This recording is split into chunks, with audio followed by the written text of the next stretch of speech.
Hey, what's up guys? Welcome back to my channel. I hope you are all fine. आज हम discuss करेंगे financial accounts की most important adjustments जो आपको exams में definitely देखने को मिलेंगी। इससे रिलेटेड या इससे पहले जो भी टॉपिक्स थे उससे रिलेटेड वीडियोस आपको मेरे चैनल पे मिल जाएंगी, जिसमें हमने सीखा था ट्रेडिंग अकाउंट कैसे बनता है, बैलेंस शीट कैसे बनती है, प्रॉफिट एंड लॉस अकाउंट कैसे बनता है। एंड आफ्टर दैट अब जो भी एडजस्टमेंट्स हैं वो हम आज की वीडियोज़ में डिस्कस करेंगे। So let's get started. So guys, अब हम डिस्कस करेंगे कुछ एडजस्टमेंट्स जो फाइनल अकाउंट्स में कंसिडर की जाती हैं। बट उससे पहले हम समझेंगे जो एडजस्टमेंट्स है उसका मीनिंग क्या होता है। एडजस्टमेंट्स क्या है? एक ऐसी इन्फॉर्मेशन जो ट्रायल बैलेंस में रिकॉर्ड नहीं हुई, ये अलग से हमें एक एडिशनल इन्फॉर्मेशन गिवन होती है। ओके, फाइनल अकाउंट्स के लिए हम 3 अकाउंट प्रिपेयर करते हैं: trading account, profit and loss account and balance sheet. And जो एडजस्टमेंट्स है उनका इम्पैक्ट 2 जगह जाएगा। दैट मीन्स ये ट्रेडिंग या बैलेंस शीट में रिकॉर्ड होंगी या P&L या बैलेंस शीट में रिकॉर्ड होंगी। दैट मीन्स इम्पैक्ट 2 जगह जाएगा। सो पहली एडजस्टमेंट है हमारी क्लोजिंग स्टॉक। क्लोजिंग स्टॉक का मतलब क्या होता है? वो स्टॉक जो ईयर के एंड में हमारे पास बच चुका है। That means the unsold stock जो सेल नहीं हुआ एंड ईयर के लास्ट में हमारे पास बच चुका है, that is closing stock. Okay, सबसे पहले जो स्टॉक है वो कहाँ पे रिकॉर्ड होगा? एसेट साइड बैलेंस शीट में, क्योंकि जो स्टॉक है वो एसेट है, क्योंकि ये एक रिसोर्स है जो हमारे पोजीशन के अंडर है और इससे हमें कुछ इकोनॉमिक बेनिफिट ज़रूर अर्न होगा। ओके, एंड सेकेंड ये ट्रेडिंग अकाउंट में रिकॉर्ड होगा, क्योंकि ट्रेडिंग अकाउंट में हम क्या रिकॉर्ड करते हैं? हमारा ओपनिंग स्टॉक कितना है, हमारी फर्दर परचेजेस कितनी है, कितनी सेल्स हो गई और कितना स्टॉक लास्ट में बच गया, अनसोल्ड स्टॉक। और अनसोल्ड स्टॉक ही हमारा जो है क्लोजिंग स्टॉक होता है। दैट्स वाई ये ट्रेडिंग अकाउंट में क्रेडिट साइड पे रिकॉर्ड होगा। Okay, then next are the outstanding expenses. Second adjustment है हमारी आउटस्टैंडिंग एक्सपेंसेस की। अभी आउटस्टैंडिंग एक्सपेंसेस क्या होते हैं? Expenses which are due but not paid. That means कुछ ऐसे एक्सपेंस जो ड्यू हो चुके हैं बट अब अभी हमने इनको रिकॉर्ड नहीं किया। क्यों? क्योंकि ये हमें पे नहीं हुए अभी तक। दैट मीन्स जो वो एक्सपेंस है तो वो इसी ईयर के, और हम जो है अकाउंट्स एक्रूवल बेसिस पे प्रिपेयर करते हैं। एक्रूवल बेसिस ऑफ अकाउंटिंग क्या होता है? वेदर द कैश पेड और नॉट, रिसीव और not, it doesn't matter from accounting point of view. If transaction इनकर हो चुकी है तो वो बुक्स में रिकॉर्ड होगी। अभी जो एक्सपेंस है वो इनकर हो चुका है, वेदर हमने पे किया है या नहीं किया, हमें बुक्स में रिकॉर्ड करना पड़ेगा। सो फर्स्ट इम्पैक्ट इसका कहाँ पे जाएगा? डेबिट साइड P&L अकाउंट में, और ये कंसर्न पर्टिकुलर एक्सपेंस में ऐड हो जाएगा। एंड सेकंड ये हमारी लाइबिलिटी है, क्योंकि ये हमारी एक रिस्पॉन्सिबिलिटी है इसको पे करना, क्योंकि ये ड्यू हो चुका है, इसको हमें पे करना ही पड़ेगा। दैट्स वाई इनका इम्पैक्ट 2 जगह जाएगा। फर्स्ट ये P&L में कंसर्न एक्सपेंस में ऐड हो जाएगा एंड सेकंड बैलेंस शीट में लाइबिलिटी साइड रिकॉर्ड हो जाएगा।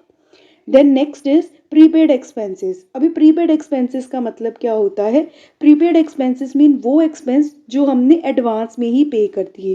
दैट मीन्स अभी वो ड्यू नहीं हुए, इस साल के एक्सपेंसेस वो नहीं हैं, हमने नेक्स्ट ईयर के एक्सपेंसेस पहले ही पे कर दिए। सो हमें जो रिकॉर्डिंग करनी है वो उस पर्टिकुलर ईयर की ही करनी होती है। सो हम अगले साल के एक्सपेंस इस साल में रिकॉर्ड नहीं करेंगे। सो फर्स्ट इम्पैक्ट इसका P&L में डेबिट साइड में पर्टिकुलर एक्सपेंस में से ये डिडक्ट हो जाएंगे। ओके, एंड सेकेंड ये हम इसको ऐसे ट्रीट करेंगे, क्योंकि ये हमारा एक बेनिफिट है। हमने जो है फ्यूचर का एक्सपेंस पहले ही पे कर दिया और उस एक्सपेंस से जो है हमें एक कुछ ना कुछ बेनिफिट ज़रूर होगा। दैट्स वाई ये एसेट साइड में रिकॉर्ड होगा। So prepaid expenses will be recorded in first, ये पर्टिकुलर एक्सपेंस में डिडक्ट हो जाएंगे in P&L account, and second ये बैलेंस शीट में एसेट साइड्स में रिकॉर्ड किए जाएंगे। So fourth adjustment is accrued income. Accrued income का मतलब क्या होता है? Income which is due but not receive. That means हमने जो है इनकम वो अर्न कर ली है बट वो हमें रिसीव नहीं हुई।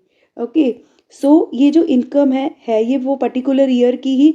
सो फर्स्ट ऑफ ऑल रिकॉर्डिंग अगर नहीं हुई हम उसको रिकॉर्ड करेंगे। ओके, इनकम जो है हमारी क्रेडिट साइड आती है P&L अकाउंट में। ओके, ये ऐड हो जाएगी उस पर्टिकुलर इनकम में। एंड सेकंड ये हमारी एसेट है, जो इनकम है हमारी एसेट की तरह ट्रीट की जाएगी। सो फर्स्ट इम्पैक्ट इसका जाएगा ट्रेडिंग अकाउंट की क्रेडिट साइड में कंसर्न इनकम में ये ऐड हो जाएगी एंड सेकेंड ये एसेट साइड में रिकॉर्ड की जाएगी। Now the fifth adjustment is income received in advance. That means income जो अभी हमने अर्न नहीं की, नेक्स्ट ईयर की इनकम हमें इसी ईयर में रिसीव हो गई, बट हमने ट्रांजेक्शन्स जो है वो करंट ईयर की ही रिकॉर्ड करनी है। सो फर्स्ट क्रेडिट साइड में ये डिडक्ट हो जाएगी from the concern income and second ये हमारे लिए ये लाइबिलिटी है क्योंकि हमने वो इनकम को रिसीव कर लिया है। अब ये हमारी रिस्पॉन्सिबिलिटी है टू प्रोवाइड द सर्विसेज क्योंकि हमने इनकम को जो है रिसीव कर लिया है। So income receive in advance, first ये कंसर्न इनकम में से लेस हो जाएगी इन P&L अकाउंट एंड सेकेंड ये लाइबिलिटी साइड में शो हो जाएगी in balance sheet. Next sixth adjustment is depreciation. अभी डेप्रिसिएशन का मतलब क्या होता है? Depreciation is that value which is being reduced with the passage of time. कुछ टाइम बीतने के बाद हमारी जो एसेट की वैल्यू डिक्रीज हो जाती है उसको हम बोलते हैं depreciation. That means automatic absolute होने के कारण जो है वैल्यू डिक्रीज हो रही है हमारे एसेट की। सबसे पहले इसका इम्पैक्ट कहाँ जाएगा?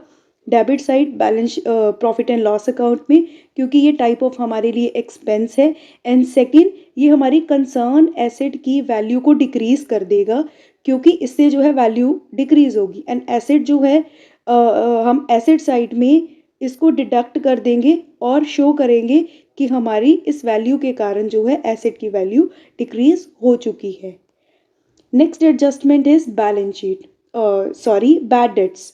बैड डेट्स क्या होते हैं? बैड डेट्स एक वो अमाउंट है, दैट मीन्स सबसे पहले इससे पहले हम समझेंगे कि डेटर्स क्या होता है। ओके, डेटर्स मीन्स वो पर्सन्स जिनसे हमें पैसे लेने होते हैं।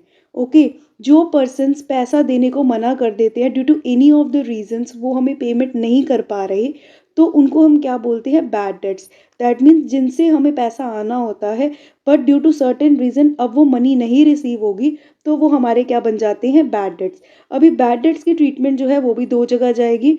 फर्स्ट ये एक्सपेंसेस ट्रीट होंगे और बैलेंस शीट P&L में रिकॉर्ड किया जाएगा इनको डेबिट साइड में एंड सेकेंड इसको बैलेंस शीट में रिकॉर्ड किया जाएगा क्योंकि बैड डेट्स एक ऐसी अमाउंट है जो हमारे डेटर्स की वैल्यू को कम कर देंगे।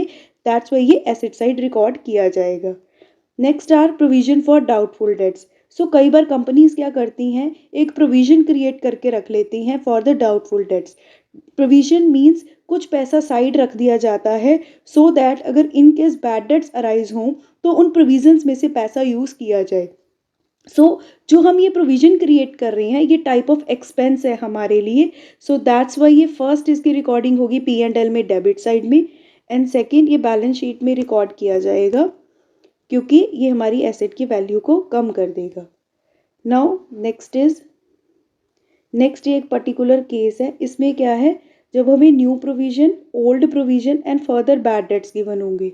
सबसे पहले इन तीनों को इकट्ठे कैसे हमें ट्रीट करना है। अभी जो ओल्ड प्रोविजन है ये हमें ट्रायल बैलेंस में दी जाती है, जो न्यू प्रोविजन है ये एडजस्टमेंट में दी जाएगी एंड जो फर्दर बैड डेट्स है ये भी एडजस्टमेंट्स में दिए जाएंगे। अभी सबसे पहले हम समझेंगे P&L अकाउंट में इसको कैसे ट्रीट किया जाएगा।